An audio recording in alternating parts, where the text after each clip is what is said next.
各位朋友好，又係我揸 fit 同大家講下2025年4月23號星期三跑馬地嘅夜賽。聽晚呢，我係會提供第3場俾大家參考嘅，亦都好似以往咁，我投注咗呢場馬嘅4重彩指定位置馬膽。呢條飛呢，大家可以喺片尾嗰度睇到。第3場嘅4班1200米。今場馬我個初選呢，就係2號嘅沙張金剛、3號嘅萬象興、4號嘅喬峰、7號嘅非凡時刻，同埋12號嘅電訊驕陽。3號嘅萬象興呢，係一匹澳洲自購馬，咁佢嚟到嗰陣時呢，個評分呢係64分。咁喺沙田呢，就跑咗3場嘅1200嘅路程。咁2場草地，1場泥地。咁嗰2場嘅草地呢，佢分別呢跑第6、跑第8，輸俾頭馬呢4個馬位同埋3個幾馬位。輸咗3場馬之後呢，咁呢減分呢減到可以呢落咗去4班嗰度出賽。咁佢喺4班呢就跑咗2場嘅跑馬地嘅1200。咁對上一場呢，由阿希威森跑呢排一個3檔呢。咁喺直路嗰度呢，佢沿途貼欄呢，咁佢都係有少少呢走得唔係咁順嘅。咁翻嚟呢就跑個第3，咁輸俾頭馬呢只係1個馬位。咁跑完嗰場第3之後呢，跟住喺4月2號呢再跑呢個路程呢，嗰場馬排一個9檔呢，由開閘到終點呢，根本都冇乜點騎到。咁跑個第8，輸俾頭馬3個幾馬位。咁睇翻佢直路都冇乜點騎，末段都做到22個73喎。如果佢喺直路望空長驅直進嘅話呢，嗰場馬呢，我覺得佢都係有爭勝嘅機會嘅。睇過佢喺沙田同埋跑馬地嘅演出呢，咁我認為呢一馬呢，跑馬地呢會比跑沙田呢係好好多嘅。咁同埋呢，我認為呢一馬呢，喺4班呢係有少少超地嘅呢匹自購馬。咁今次排個檔位係差，排11檔。咁由阿潘頓跑，我相信呢阿潘頓呢係可以克服到呢個檔位。咁希望佢前段呢唔好落後得咁遠呢。咁喺直路兜出去大外欄嗰度嚟追呢。我認為呢匹馬呢喺今場馬呢係好大機會，所以呢，我揾佢作為馬膽。7號嘅非凡時刻呢係一匹澳洲自購新馬。咁聽日呢係佢初次出賽。咁佢嚟到香港呢就試咗3次嘅大閘。咁最近嗰2次嘅大閘呢係試得好好嘅。咁分別呢放喺前邊嗰度快放。咁另一次呢就試後追。咁2場呢都贏嘅嗰2次嘅大閘。咁睇呢隻馬呢個質素呢都唔錯嘅。喺今場馬呢，當然呢係有一定嘅機會。咁我點解唔揾呢匹馬做膽呢？就主要呢就係佢試贏嗰2次嘅大閘呢，佢啲對手唔叻，所以呢我就唔揾佢做膽啦。咁但係呢，佢聽日呢都有一定嘅機會嘅。2號嘅沙張金剛呢，跑呢個谷草1200呢係佢唯一嘅出路，3個第1、4個第2、2個第3。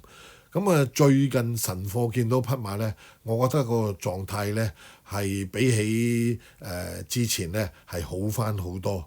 咁佢上一場呢，艾杜拿同佢跑呢個路程呢，咁嗰場馬呢，佢擺咗喺前邊呢，拉屎力弱。睇翻佢對上一場呢，由阿奧爾文跑呢，咁嗰場馬呢，咁佢留住喺6、7位嗰度嚟跟喎。咁直路追上嚟呢，就跑個第2，就僅輸俾嗰匹金匯星星呢，短頭位嘅啫。咁今次呢，再回配翻俾阿奧爾文騎師呢，對呢匹馬呢都有一定嘅認識。咁今場馬呢係負個磅重負134磅，但係呢勝在狀態好，我覺得佢今場馬呢有機會走入前3名。12號嘅電訊驕陽呢，前段呢係較為慢啲，係靠後追啊。咁你睇佢跑呢個路程呢，跑過11次，只係跑過2次第2。咁場馬呢都係跑得近嘅。咁神貨見呢狀態呢係冇問題，排過一檔，咁啊排過一檔咧，呢啲後上馬咧對佢係好定唔好咧？咁啊要睇形勢啦，同埋咧睇下田泰安咧點樣發揮。咁但係咧負磅輕啊嘛，負116磅。如果前段咧有馬快放嘅話咧，就對呢匹後上馬就有利。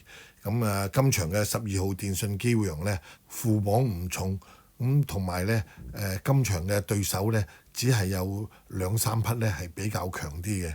咁今場嘅12號電訊驕陽咧我覺得佢都有機會走入連贏配腳嘅。4號嘅喬峰咧，咁今季咧只係跑咗4場馬，頭嗰3場馬咧都係大敗嘅。咁但係咧，你睇翻佢頭嗰3場馬大敗嘅原因係咩啊？都係氣管多血啊！所以咧，佢嗰3場馬咧，其實咧係可以抹咗佢嘅。最近咧喺3月30號咧，阿周俊樂同佢跑一場田草嘅1200咧，咁嗰場馬排一個一檔咧，後追上嚟咧跑過第4，咁輸俾頭馬2個幾馬位。咁你睇下賽後咧係冇氣管多血，即刻跑得好啦。咁呢一馬咧，咁始終咧佢喺上季尾嗰陣時咧都贏過2場馬喺呢個班次。咁今次排個咁好個檔位，排一個3檔咧，我覺得如果佢嗰個氣管冇問題嘅話咧，佢都會有機會咧跑得近嘅。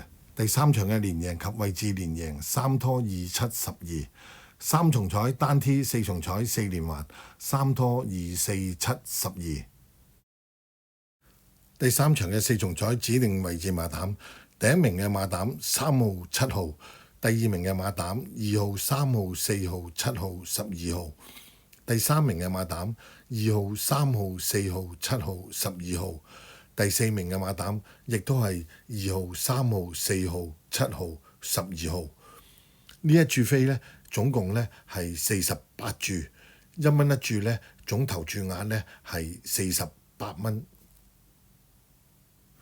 逢跑馬嗰日咧，我都有另外4場嘅連陽過關俾揸 fit 輪馬群組。如果各位朋友有興趣想加入揸 fit 輪馬群組，可以用65468512 65468512 WhatsApp 俾我。最後我都係講翻嗰幾句説話：小注可怡情，細細注玩下。祝大家好運，拜拜。